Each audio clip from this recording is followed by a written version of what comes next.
সকাল থেকেই ঢাকার আকাশে রোদের দেখা মিলেছে। তবে আবহাওয়া অফিস বলছে এই রৌদ্রোজ্জ্বল আবহাওয়া যে কোনো সময় পরিবর্তন হয়ে ঝড় ও বৃষ্টিতে রূপান্তরিত হতে পারে।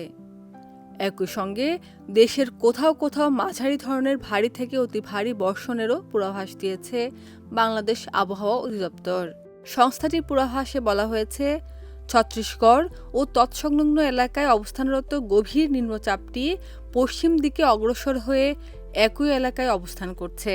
এটি আরও পশ্চিম দিকে সরে গিয়ে ধীরে ধীরে দুর্বল হতে পারে। এদিকে মৌসুমি বায়ু বাংলাদেশের উপর মোটামুটি সক্রিয় এবং উত্তর বঙ্গোপসাগরে মাঝারি অবস্থানে রয়েছে।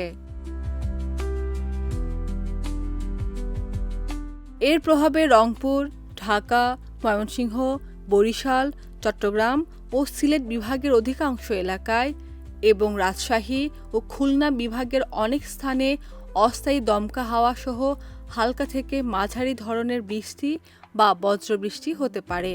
এছাড়া দেশের কোথাও কোথাও মাঝারি ধরনের ভারী থেকে অতি ভারী বর্ষণেরও সম্ভাবনা রয়েছে। এ সময়ে সারা দেশে দিনের তাপমাত্রা সামান্য বাড়তে পারে, তবে রাতের তাপমাত্রা প্রায় অপরিবর্তিত থাকতে পারে। খাদিজা নিপা, দেশ রূপান্তর।